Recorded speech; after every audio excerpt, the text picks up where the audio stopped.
Hello friends, welcome back to my channel. तो आज के इस वीडियो में हम लोग ऐसे इम्पॉर्टेंट टॉपिक को बात करने वाले हैं जिसके बारे में नॉलेज होना महिलाओं को, पुरुषों को, स्टूडेंट्स को, मेडिकल स्टूडेंट्स हैं उन्हें इसके बारे में जानकारी होना बहुत ज़रूरी है। और ये एग्जामिनेशन के व्यू से भी देखें तो बहुत ही इम्पॉर्टेंट टॉपिक है। हर एग्ज़ाम्स में इससे रिलेटेड क्वेश्चंस आने ही आने हैं, या तो अर्ली प्रेगनेंसी या तो लेट प्रेगनेंसी, इससे रिलेटेड क्वेश्चन पूछे जाते हैं। तो चलिए अब बिना ही देरी किए हुए अब हम लोग वीडियो को स्टार्ट करते हैं।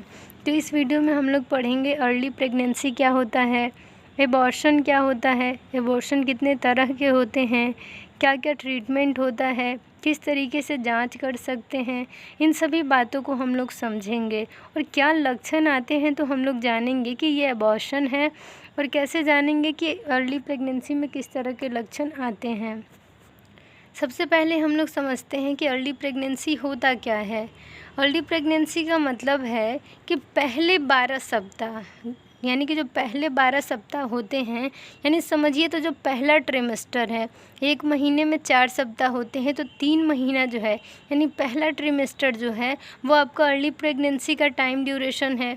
अगर 22 दिन में, मेनली अभी नया प्रोटोकॉल के अकॉर्डिंग, नए रूल्स के अकॉर्डिंग 22 दिन के अंदर जो एबॉर्शन होता है वो अर्ली प्रेगनेंसी लॉस है। ठीक है, तो इसमें क्या होता है कि 12 सप्ताह इसमें दिया गया है कि आपका जो लास्ट LMP डेट है, यानी कि पीरियड्स का जो लास्ट डेट है उसके ख़त्म होने के अगले दिन से ही काउंट किया जाता है। ठीक है, तो इसमें कह रहा है कि first 12 weeks from beginning of the last normal menstruation period to the end of the first 3 month. ठीक है, पहले 3 महीने और लास्ट जो आपका LMP डेट है, लास्ट मंथ पीरियड का जो डेट है, वो जो उसके बीच का जो वो 12 सप्ताह है, यानी जो पहला ट्रिमेस्टर है वो आपका अर्ली प्रेगनेंसी है। अब देखते हैं इसके कारण क्या हैं और रिस्क फैक्टर्स क्या क्या होते हैं। तो मेनली 50% जो केसेज हैं अर्ली प्रेगनेंसी के वो क्यों होते हैं, तो फीटल क्रोमोजोम्स के एबनॉर्मलिटीज़ के कारण होते हैं। और एक होता है due to advanced maternal age, यानी कि माँ का उम्र बहुत ज़्यादा हो रहा है और वो कंसीव की हैं, तो उनकी बॉडी से क्या होता है कि चांसेज होती हैं अबॉर्ट होने का, ठीक है, प्रेगनेंसी लॉस होने का। ड्यू टू एक्टोपिक प्रेगनेंसी, अगर जो है जो इम्प्लांटेशन हुआ है फर्टिलाइज्ड एग का, वो अगर बच्चेदानी के बाहर हुआ है, सर्विक्स, वेजाइना, फैलोपियन ट्यूब, कहीं और अगर इम्प्लांटेशन हो गया, जुड़ाव हो गया है, तो इसमें एक्टोपिक प्रेगनेंसी इसे कहते हैं। और इसमें भी अबॉर्शन होने की चांसेस बहुत ज़्यादा होती हैं। फैलोपियन ट्यूब में हुआ है तो उसके फटने की चांसेस बहुत ज़्यादा होती हैं। नेक्स्ट है मूलर प्रेगनेंसी। मूलर प्रेगनेंसी में क्या होता है कि जो फादर हैं, जो पिता हैं, उनसे जो भी आपके स्पर्म आते हैं तो वो ऐसे अंडे से, ऐसे एग से फर्टिलाइज हो जाते हैं जिस एग के पास अपना कोई जीन और क्रोमोजोम्स नहीं होता है। तो इससे भी क्या होता है कि फीटल डेवलपमेंट नहीं होता है, बस फर्टिलाइजेशन हो जाएगा, लेकिन उसमें क्या होता है मूलर टिश्यू ग्रो करते हैं। तो ये भी प्रेगनेंसी नहीं होती है, रियल प्रेगनेंसी नहीं है ये। ठीक है, तो यही कारण है आपका अर्ली प्रेगनेंसी लॉस का, यानी अर्ली प्रेगनेंसी आप समझ गए कि कितने से कितने दिन को कहेंगे, तो जो पहला 12 सप्ताह है, ठीक है, यानी पीरियड ख़त्म होने के बाद जो आप कंसीव किए हैं, तो 12 सप्ताह जो आपका है, तो पहला जो 3 महीना है वो क्या है, अर्ली प्रेगनेंसी पीरियड है। ठीक है, तो वो जो समय है वो क्या है, तो अर्ली प्रेगनेंसी है। कारण क्या क्या हैं, तो फीटल क्रोमोजोम्स की एबनॉर्मलिटीज़ हैं। ठीक है, मेनली याद रखिए एक्टोपिक प्रेगनेंसी और मूलर प्रेगनेंसी। इसमें एक्टोपिक मैंने बताया कि अगर यूट्रस यानी बच्चेदानी को छोड़कर कहीं और अगर अटैचमेंट हो गया फर्टिलाइज्ड एग का, यानी जो अंडाशय है, अगर वो जो फर्टिलाइज हो गया है, स्पर्म और एग जब मिल गए हैं तो वो कहीं और अगर अटैच हो जा रहे हैं तो एक्टोपिक प्रेगनेंसी होगी। और इससे बहुत ज़्यादा ही दिक्कत भी होती है, पेल्विक पेन, एब्डोमिनल पेन वगैरह होते हैं, बहुत ऑर्गन्स को डैमेज भी कर सकता है वो। मूलर प्रेगनेंसी में क्या है कि फादर का जो स्पर्म है, जो शुक्राणु है, वो ऐसे अंडे से जाके फर्टिलाइज हो जाएगा जिसमें अपने जीन्स और क्रोमोजोम्स नहीं होते हैं। अब हमारा नेक्स्ट है कि कितने टाइप के एबॉर्शन होते हैं। तो इसमें क्या है, पहला टाइप जो है 3 अटेंड है। 3 अटेंड में क्या होता है कि वेजाइनल ब्लीडिंग होती है 20 सप्ताह के अंदर ही। 20 सप्ताह मतलब कितना, 5 महीने के अंदर क्या होता है कि वेजाइनल ब्लीडिंग होने लगती है। तो इसमें क्या होता है कि वो भी सर्विक्स जो होता है आपका, यानी बच्चेदानी का जो मुंह होता है आगे सर्विक्स, वो खुला नहीं होता है, वो डायलेट नहीं होता है, लेकिन फिर भी क्या होता है वाजाइनल ब्लीडिंग होने लगती है। लेकिन थ्री वाले में चांस होता है कि अगर आप प्रोजेस्टेरोन टैबलेट या इंजेक्शन चलाते हैं, प्रॉपर अपना रेस्ट लेते हैं, आराम लेते हैं, तो हो सकता है कि जो गर्भावस्था की स्थिति है वो आगे कंटिन्यू करे, बच्चा जो है सही से आगे ग्रो करे। लेकिन कुछ चांसेज होती हैं कि अबॉर्शन हो जाए, मिसकैरेज हो जाए। ठीक है। नेक्स्ट है इनएविटेबल। इनएविटेबल भी आपका थ्री की तरह ही है, लेकिन उससे थोड़ा डिफरेंट है। इसमें क्या होता है वेजाइनल ब्लीडिंग होता है, मेम्ब्रेन्स के फटने की चांसेज होती हैं या फिर फट गया होता है जो मेम्ब्रेन होता है 20 सप्ताह के अंदर। ठीक है, 20 सप्ताह के अंदर ही यानी 5 महीने के अंदर जो है वेजाइना से ब्लीडिंग होने लगती है, खून निकलने लगता है। और क्या होता है कि इसमें सर्विक्स जो होता है वो डायलेट हो जाता है। लेकिन थ्री में क्या था कि सर्विक्स का मुंह जो यानी बच्चेदानी का जो मुंह है वो खुला नहीं रहता है, डायलेट नहीं रहता है। लेकिन यहाँ क्या है, यहाँ सर्विक्स जो है वो खुला हुआ है, डायलेट है। तो इसमें क्या होता है, तो इसमें सक्शन एंड इवैक्यूएशन करना होता है। जो वहाँ पे अंदर में बन गया है भ्रूण, जो छोटा सा पार्ट है आपका जो बच्चा बन रहा था, तो उसे क्या करना होता है, सक्शन एंड इवैक्यूएशन करना होता है। सर्जिकल ट्रीटमेंट है, सर्जिकल मैनेजमेंट है, तो उसके थ्रू इसे ट्रीट किया जाता है। नेक्स्ट है इनकम्प्लीट। इनकम्प्लीट में क्या होता है कि सर्विक्स जो है वो डायलेट कर जाता है, और इसमें क्या होता है कि कुछ पार्ट जो होते हैं कंसेप्शन के, यानी जो वहाँ पे आपका जो वहाँ पे भ्रूण बन रहा है, जो अंदर बच्चा ठहरा था, तो वो जो है उसका कुछ पार्ट जो है वो बाहर निकल जाता है और कुछ जो होता है वो अंदर ही रहता है बच्चेदानी में। तो ये क्या कहते हैं, इनकम्प्लीट कहते हैं। इसके लिए भी मैनेजमेंट होता है, सर्जिकल सक्शन एंड इवैक्यूएशन किया जाता है। कंप्लीट एबॉर्शन में क्या है कि पूरी तरह से सर्विक्स जो है क्लोज रहता है। क्लोज कब रहता है, तो जो भी आपके बच्चेदानी में जो भी पार्ट था भ्रूण का, जो भी बच्चा बन रहा था, वो सब निकल जाएगा बाहर, और फिर आपका जो बच्चेदानी का मुंह है वो बंद हो जाएगा। ठीक है, तो ये हुआ कंप्लीट एबॉर्शन। इसमें कुछ करना नहीं होता है, क्योंकि जो भी अंदर कंटेंट होते हैं कंसेप्शन के वो सब बाहर आ जाते हैं, जो भी प्रोडक्ट होता है वो सब बाहर निकल जाता है। मिस्ड में क्या है, तो डेथ ऑफ एन एम्ब्रायो और a foetus that is not expelled and that causes no bleeding और सर्वाइकल डायलेशन। इसमें क्या होता है कि एक कहते हैं ना कि अंदर जो है बच्चा वो उसका हार्ट वगैरह, हृदय वगैरह नहीं धड़क रहा है, उसमें जान ही नहीं है, तो इसे कहते हैं कि एम्ब्रायो जो है उसका डेथ हो चुका है, फीटस जो है उसका डेथ हो चुका है, वो ज़िंदा नहीं है, और ना ही वो बच्चेदानी के बाहर निकल गया है, यानी अबॉर्शन भी नहीं हुआ है पूरी तरह से, वो निकल भी नहीं गया है, वो अंदर ही है, कोई ब्लीडिंग भी नहीं हो रहा, खून भी नहीं निकल रहा। तो ये होता है मिस्ड अबॉर्शन। इसके लिए भी ऑपरेशन किया जाता है और इसे निकाला जाता है शरीर से बाहर। सेप्टिक में क्या होता है कि अगर मेडिकल टर्मिनेशन हुआ है प्रेगनेंसी का, अगर किसी ने अबॉर्शन करवाया है या फिर कोई आप ऐसा ट्रीटमेंट ली हैं जिसके थ्रू आपको जो है इन्फेक्शन हो गया बच्चेदानी में, तो ये क्या होता है, तो ये सीरियस इन्फेक्शन होता है बच्चेदानी का, तो इसमें क्या होता है सेप्टिक एबॉर्शन इसे कहते हैं। इसमें क्या है कि यूट्रीन कंटेंट में आपका बहुत ही सीरियस इन्फेक्शन हो जाता है, और इसमें अगर आप कंसीव किए हैं तो प्रेगनेंसी जो आपका कंसीव हुआ था तो वो एबॉर्शन हो जाता है इन्फेक्शन के चलते। तो इसमें ट्रीटमेंट होता है क्या, तो इसमें एंटीबायोटिक्स चलाते हैं। नेक्स्ट आपका है रिकरेंट एंड हैबिचुअल। रिकरेंट में क्या होता है कि बार बार होना, यानी कि जब आपका 5 महीना पूरा हो रहा है तब क्या होता है कि आपका एबॉर्शन हो जा रहा है, 2 से 3 बार लगातार ये एबॉर्शन हो चुका है। ठीक है।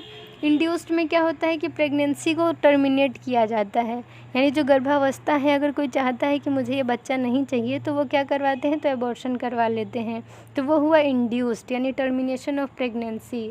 नेक्स्ट है स्पॉन्टेनियस। स्पॉन्टेनियस में क्या होता है कि 20 सप्ताह के अंदर आपका क्या होता है, 5 महीने के अंदर क्या होता है, तो प्रेगनेंसी लॉस हो जाता है, अचानक से जो है अबॉर्शन हो जाता है 5 महीने के अंदर, तो ये होता है स्पॉन्टेनियस। नेक्स्ट है अर्ली। तो अर्ली अबॉर्शन में क्या होता है, तो 12 सप्ताह के अंदर अबॉर्शन हो जाता है, यानी कि 3 महीने के अंदर अबॉर्शन हो जाएगा, तो ये आपका अर्ली है। और जब आपका ये 3 से 5 महीने के अंदर होगा, यानी कि 12 to 20 वीक्स में होगा, यानी 12 से 20 सप्ताह में होगा एबॉर्शन, तो उसे लेट एबॉर्शन कहते हैं। ठीक है। तो यहाँ तक आप समझ गए। इसमें जो मेन है वो थ्रेटेंड है, इनएविटेबल है, मिस्ड है, कंप्लीट इनकम्प्लीट है। तो इसके बारे में आप नॉलेज रखिए, और सेप्टिक भी इम्पॉर्टेंट है। नेक्स्ट है आपका इक्टोपिक प्रेगनेंसी क्या होता है। तो इक्टोपिक प्रेगनेंसी क्या है, तो इसमें क्या होता है कि आपका जो है इसे एक्स्ट्रा यूट्रीन प्रेगनेंसी के नाम से भी जानते हैं, क्योंकि ये बच्चेदानी के बाहर आपका जो है वो जुड़ाव हो रहा है। किसका, तो जो भी फर्टिलाइज्ड एग है, जो अंडा जो है फर्टिलाइज हो चुका है, यानी शुक्राणु और अंडा मिलकर जो फॉर्मेशन बनाए हैं वो कहीं पे अटैच हो जा रहे हैं, यानी वो ओविडक्ट यानी फैलोपियन ट्यूब में, सर्विक्स में, वेजाइना में कहीं भी हो जा रहे हैं, बच्चेदानी के बाहर उनका जुड़ाव हो रहा है। तो ये भी बहुत खतरनाक है। ठीक है, इसके लक्षण क्या होंगे कि आपको हमेशा वेजाइनल ब्लीडिंग होते रहेगा, थोड़ा थोड़ा खून का बहाव, खून का डिस्चार्ज होते रहेगा, आपके कमर में, पीठ में बहुत ज़्यादा ही दर्द होगा, और ये जानलेवा स्थिति है, बहुत ही लाइफ थ्रेटनिंग कंडीशन है ये।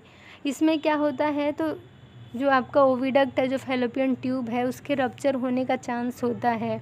तो इसमें क्या होता है, अगर वो रप्चर हो गया, फट गया है, तो उसमें सेल्फ इंजेक्टमी करते हैं, यानी फैलोपियन ट्यूब जो ट्यूब है उसे सर्जरी के द्वारा निकाल दिया जाता है।